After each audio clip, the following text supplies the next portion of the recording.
भारत के ग्रामीण विकास और कृषि समाचार 7 अगस्त 2026। नमस्कार, मैं हूँ आपका साथी कल्लोल शाह। आज 7 अगस्त 2026 है और आज का ग्रामीण भारत और कृषि क्षेत्र में महत्वपूर्ण घटनाक्रम में के ऊपर नज़र डालते हैं। हमारी पहला खबर ग्रामीण संपत्ति अधिकारों से जुड़ी है। ग्रामीण विकास और पंचायती राज पर संसदीय समिति ने स्वामित्व योजना को ड्रोन सर्वेक्षण से आगे बढ़ाकर एक व्यापक राष्ट्रीय ग्रामीण संपत्ति अधिकार ढांचा बनाने की सिफारिश की है। अब तक 3.30 लाख गाँव में ड्रोन सर्वेक्षण पूरे हो चुके हैं और 3.18 करोड़ की अधिक संपत्ति कार्ड जारी किए गए हैं। इसका सबसे अच्छा परिणाम यह है कि संपत्ति रिकॉर्ड के औपचारिकीकरण से पहली बार महिला उधारकर्ताओं को स्वीकृत ऋण में 24.6% की वृद्धि हुई है और स्वामित्व कार्ड के विरुद्ध 11,000 से अधिक ऋण, जिसका राशि लगभग 1,713 करोड़ है, स्वीकृत किए गए हैं। इसी कड़ी में ग्रामीण अर्थव्यवस्था को मजबूत करने वाली एक और रिपोर्ट आई है।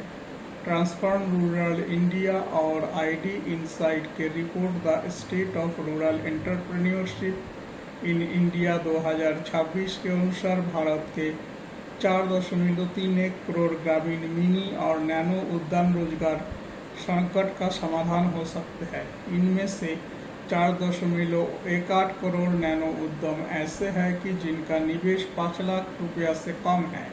हालांकि केवल 7% उद्यम ही वेतनभोगी कर्मचारियों को रोजगार देते हैं, लेकिन ये पहले ही लगभग 84 लाख श्रमिकों को रोजगार दे चुके हैं। रिपोर्ट का कहना है कि हमें 2036 तक प्रतिवर्ष 7 से 8 मिलियन नौकरियों का आवश्यकता होगी और इसके लिए नीति को मौजूदा उद्यम को स्वरोजगार से नियोक्ता स्थिति में बदलने में मदद करनी चाहिए।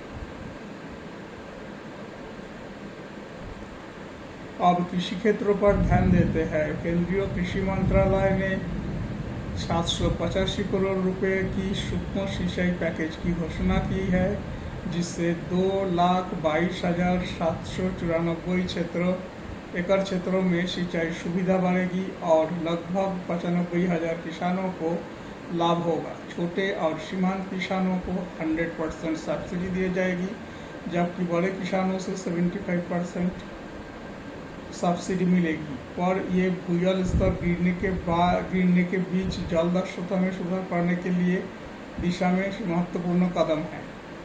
किसानों को आय बढ़ाने वाली एक और खबर एमएसपी खरीद से जुड़ी हुई है। कृषि राज्य मंत्री रामनाथ ठाकुर ने राज्यसभा में बताया कि 2014 जून से 2026 के बीच सरकार ने 12,819 LMT खाद्यान्नों की तारीफ की, जबकि 2004 से 2014 के 10 साल में ये आंकड़ा मात्र 6,987 करोड़ का LMT था।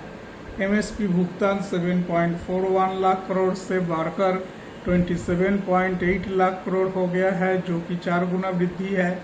फसल और भूमि रिकॉर्ड के खरीद पोर्टलों से जोड़ने से हिसाब कम हुआ है और नशाबान फसलों के लिए मूल्य अंतर भुगतान भी व्यवस्था की गई है।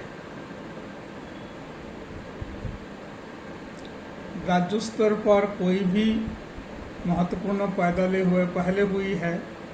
तमिलनाडु सरकार ने उजावर AI योजना शुरू कर दी, जिसके तहत कृत्रिम बुद्धिमत्ता और मशीन लर्निंग का उपयोग करके किसानों का मोबाइल के माध्यम से संपूर्ण फसल चक्रों की सलाह दी जाएगी। इसमें मौसम पूर्वानुमान, मृदा स्वास्थ्य, कीट अलर्ट और अनुकूलित फसलें सिफारिशें शामिल है। और सबसे खास बात यह है कि वॉइस फर्स्ट एग्रीकल्चर सर्विसेज की सुविधा से किसान वॉइस क्वेरी के माध्यम से ये जानकारी प्राप्त कर सकेंगे। हिमाचल प्रदेश ने 56 साल पुरानी चराई नीति में बदलाव करते हुए नया नीति 2026 लागू की है। 1968 से चराई परमिट पर रोक थी, जिसके कारण हजारों पशुपालक परिवार अनौपचारिक चौराहे पर निर्भर हो गए थे। अब हर 5 साल में रिमोट सेंसिंग और मृदा कार्बन डेटा के आधार पर वैज्ञानिक समीक्षा होगी और परमिटों की संख्या पारिस्थितिक आंकड़ों से जुड़ी आएगी। धन्यवाद।